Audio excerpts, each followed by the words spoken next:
We will deal with Kamala Das's poem and introduction today. Kamala Das is one of the most famous confessional writers of India. I think she must be one of the first women writers to be a confessional writer. So, in this poem, she is giving an introduction to herself, like quite like an answer to those people who criticizes her. So, let us see this poem. I don't know politics, but I know the names of those in power and can repeat them like days of week or names of months, beginning with Nehru. I may not know politics much, but I can name the politicians, every politicians, as clear as how can name the days of a week or the names of the months. I am Indian, very brown, born in Malabar. I speak three languages, write in two, dream in one. I speak three languages, Hindi, English, Malayalam, and I write in two, English and Malayalam, and I dream in one, most probably Malayalam. Don't write in English, they said. English is not your mother tongue. So she must have started writing during the time of our independence or something like that, because her lifespan is like 1934 to 2009. So even now, if a person writes so openly about sex and all, we know how people criticize. So at that time, we can imagine how much criticism she must have faced. Why not leave me alone, critics, friends, visiting cousins, every one of you?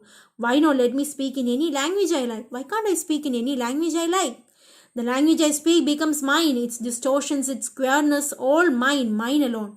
Whatever the language, whichever language I speak, its inadequacies of this language becomes mine. I own it, I accept it. It is half English, half Indian, funny perhaps, but it is honest. My language may be half Indian, it may be half English. It can sound funny sometimes to you, but it is honest. Whatever I speak, my language is honest. It is as human as I am human, don't you see? My language is as human as I am human. It voices my joys, my longings, my hopes, and it is useful to me as cawing is to crows or roaring is to lions. How for a crow, how cawing helps it to express itself, or for a lion, how roaring is important. In the same way, my language is important to me, and it voices my joys, my longings, my hopes, etc. It is human speech, the speech of the mind that is here and not there, a mind that sees and hears and aware. My language is a kind of speech. It is a clear speech. It is like a human speech, the speech of the mind, not the deaf blinded speech of trees in storms or monsoon clouds, or the rain of or the incoherent mutterings of the blazing funeral pyre. My sound or my language is not blur. My language is not like the deaf sound or the sound of the trees during the rainy season, or of the monsoon, or the mutterings that we hear from the funeral pyre. I was child, and later they told me I grew, for I became tall, my limbs swelled, and on one or two places sprouted hair. Here she says about how she was like a child, she was going about, and how they told her that she grew, and then her limbs swelled, and then one or two places sprouted hair, the hair of puberty. When asked for love, not knowing what else to ask, for he drew a youth of 16 into the bedroom and closed the door. He did not beat me, but my sad woman body felt so beaten. I did not know what else to ask for. I expected only love, and this boy who is of 16 entered my bedroom, closed the door, and he did not beat me, but my woman body, but my sad woman body felt so beaten. This is said about the sexual relationship, the physical, the sex that she had with that young man. She expected only love, and this is what she had. She was almost raped. The weight of my breast and womb crushed me. I shrank pitifully. So as she is growing, her breast became big and her womb also started developing. So the weight of all this crushed her and she shrank pitifully. She became helpless. Then I wore a shirt and my brother's trousers, cut my hair short and ignored my womanliness. So the only way she could ignore her womanliness was by wearing trousers, shirts, cutting her hair short and all. Dress in saris, be a girl. Be wife, they said. So the people then told her, wear saris, be a girl, be a wife, they said. Be embroider, be cook, be a quarrel with servants. Be like an Indian woman, typical Indian woman. Do some embroidery, do some cooking or quarrel with the servants. Fit in, you must fit into the society, that is what people said. Oh, belong, cried the categorizers. Don't sit on walls and peep in through our lace draped windows. Don't peep through the windows. Don't sit on the walls. Be Amy or be Kamala, or better still be Madhavikutty. It is time to choose a name, a role. You must choose one name for yourself. You must choose a role. Don't play pretending games. Don't play at schizophrenia or be a nympho. Don't behave like a lunatic person. Don't cry embarrassingly loud when jilted in love. When you are cheated in love, don't simply cry so embarrassingly.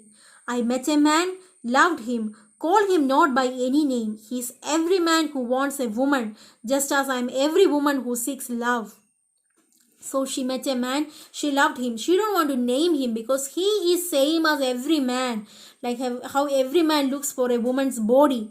How every man looks for that flesh, the desire of the flesh.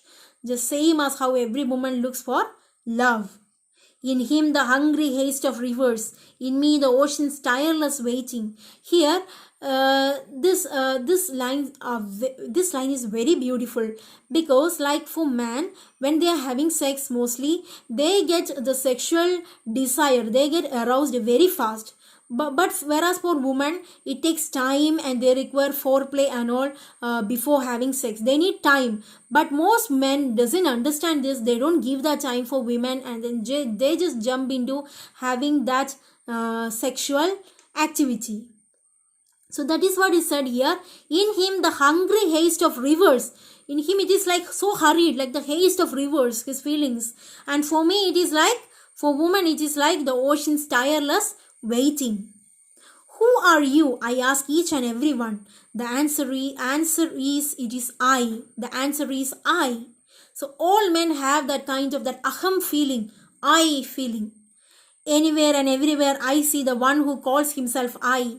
In the world he is tightly packed like the sword in its sheath. How like a sword is tightly packed in the sheath, the men are also tightly packed with their feeling of aham, the feeling of the feeling I. It is I who drink lonely drinks at 12 midnight in hotels of strange towns. It is I who laugh. It is I who make love and then feel ashamed. I also drink late night. I also go out late night. I also have physical relationship and then I feel ashamed. It is I who lie dying with a rattle in my throat, where I also can be drunk and lie just like a man. I am sinner, I am saint. So this is a kind of like oxymoron, like a kind of juxtaposition is being done. I am a sinner, I am a saint. You can find both negative qualities in me. You can find also positive qualities in me. I am the beloved and the betrayed. I am both the beloved. I am also the beloved. I am also the betrayed. I have no joys that are not yours. This is a call upon man. I have no joys that are not yours. I have no aches which are not yours. I too call myself I. I too call myself I. That feministic element is there in this last line. I too call myself I. So I hope you understood the poem. Thank you.